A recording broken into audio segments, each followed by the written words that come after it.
friends, my name is Buddiness and today I'll be talking about the first 9 books that I read. It's been a little while since I posted a video on this channel, but things have been wild between work and studying and being back in school, and also these are our heavy recruitment months at work, so I've been traveling a fair amount, but I'm super excited for things to hopefully be slowing down in the near future and finding a little more time to talk to you guys about what I've been reading. It's been a strange reading year for me so far, but let's jump into it. I'm not necessarily going to be talking about these in the order that I read them, but I kind of grouped them up so they make a little bit more sense. Surprising approximately no one, I started the year off with a few rereads: The Cuckoo's Calling, The Silkworm, and Career of Evil, written by Robert Galbraith, which is a pen name for J.K. Rowling when she is writing mysteries. I first got inspired to reread this when The Cuckoo's Calling was picked during my bookshelf exploration random picking video that I did. I really need a better name for that. I originally read these books in 2016 when I got them all from my library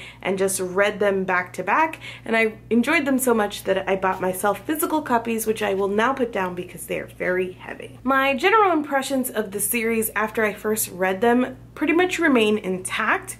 These are very wordy, suspect heavy mysteries that are a little bit slower, I think, than you would expect a mystery to be. It doesn't have that same kind of urgency, but I appreciated these because they are very descriptive and they are very thoughtful about all of the pieces that it lays out. And also I love the two main characters, Cormoran and Robin. I've been really enjoying watching their working relationship develop and seeing the way that they are getting closer, and I know that that's like a tripping point for a lot of people, but I'm liking it. I'm invested in them as characters and I will continue to follow them throughout their stories. I gave all 3 of these books 4 out of 5 stars. Book number 4 was Magic Strikes and book number 5 was Magic Bleeds, and these are books 3 and 4 in the adult urban fantasy Kate Daniels series written by Ilona Andrews. I borrowed both of these books from my library along with the audiobook versions. I am enjoying this series a lot more than I originally imagined that I would. Again, here's a series where I'm fully invested in the characters.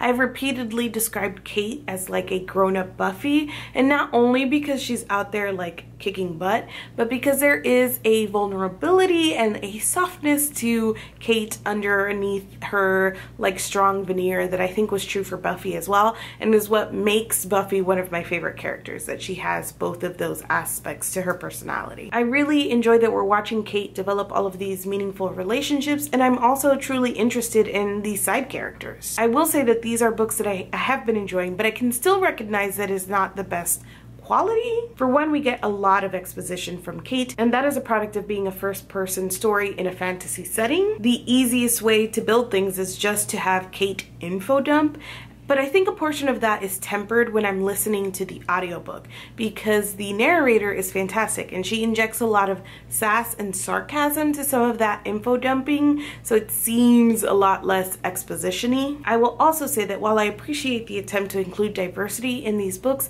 sometimes its inclusion was a little bit awkward. Never offensive that I've seen so far, but just a little awkward, especially in the tropey ways that some of the characters are introduced or described. So yes, I am enjoying these books for their addictive nature and their fast pace, and for Kate as our hero, for her tendency to consistently pick up strays and kind of form this found family around herself. I can also acknowledge that they rely a little too heavily on the alpha male behavior. They can start to feel a little bit the same if you read them too quickly together, and they can be predictable in their characterizations and plot development.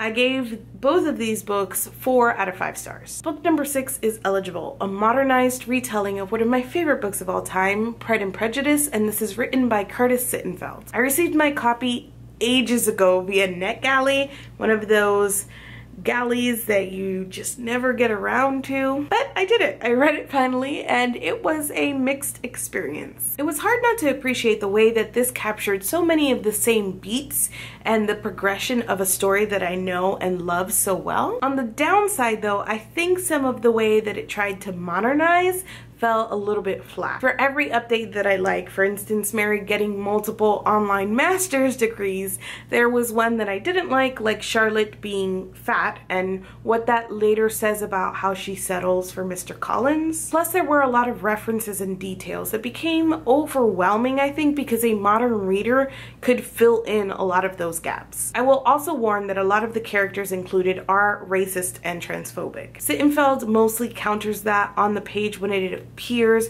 but there were still moments that made me feel uncomfortable with the things that the characters were saying, so I thought that I would mention that. Overall, this started really good and then managed to just let me down little by little until the end, and it ended up being a 3 out of 5 stars. Book number 7 is Bonfire, written by actress Krysten Ritter. I read this for Snark Squad Pod. Nicole suggested that we pick this up because she was going to read it anyway, and it worked out well for me because this was my book of the month pick. And I think I mostly picked it up. I pick a lot of book of the month mysteries. I don't know why. I think it's because you're judging my description, and there's something about a mystery description that I'm always like, yeah, that's what I want. I thought that this was a solid debut and one that did some interesting things, but that overall let me down with a little bit of weak and cheesy writing. It was uneven, and to me there were parts that really read like a first effort. We were joined by Rincey from Rincey Reads on that episode of the podcast, so for many more in-depth feelings on this reading experience,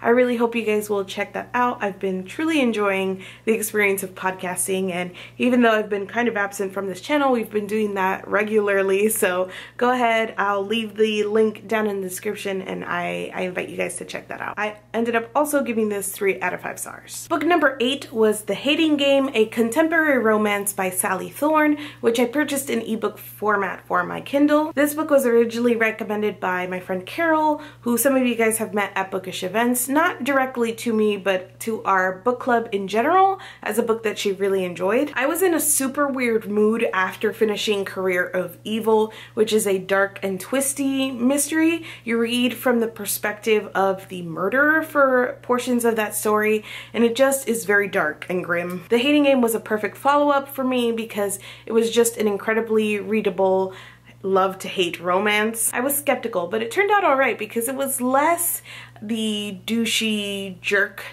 version of hate to love and more like the prejudice and misunderstanding hate to love. It was very predictable, but it's the kind of book that you pick up because you know the notes that it will hit, and it's satisfying in that way that you can see the progression. Even though you know where it's going, you're happy to watch it get there. It's soothing almost, if that makes sense. It was very entertaining, and I totally did not want to finish reading about these characters by the time that I reached the end. I ended up giving it 3.5 out of 5 stars. And finally, book number 9 was Crazy Rich Asians, an adult contemporary written by Kevin Kwan. I also purchased this as an ebook for my Kindle. I read it all in a day, and it made me laugh out loud several times. It was fun and addictive in a way that media giving you a glimpse into glamorous lifestyles can be. You're pulled in by the ways that you are similar to these people, and then you find all the ways that your life is so different from theirs. I had fun reading it, but it also is a very simple and straightforward story.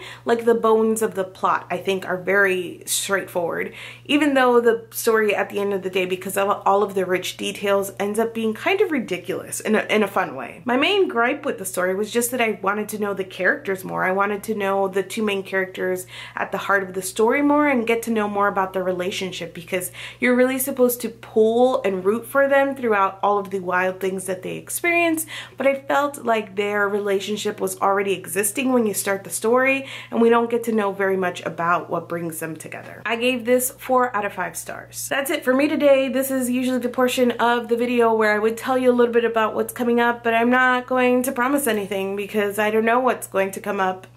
Hopefully I'll get to tell you guys a little bit more about what I've been reading this year, and I actually have a book haul, which I never ever have, but I've amassed a decent number of books over the first 3 months of the year, the first quarter of 2018. Hopefully I will have the chance to show that to you guys soon, and I just told you what might be coming up even though I said I wasn't going to do that. If you've read any of the books that I mentioned or are interested in reading them, I would love to talk to you about them down in the comments. Thank you guys so much for watching this video, and I will see you hopefully soon. Book number 4 was Magic Strikes, and book number 5 was Magic Bleeds, maybe.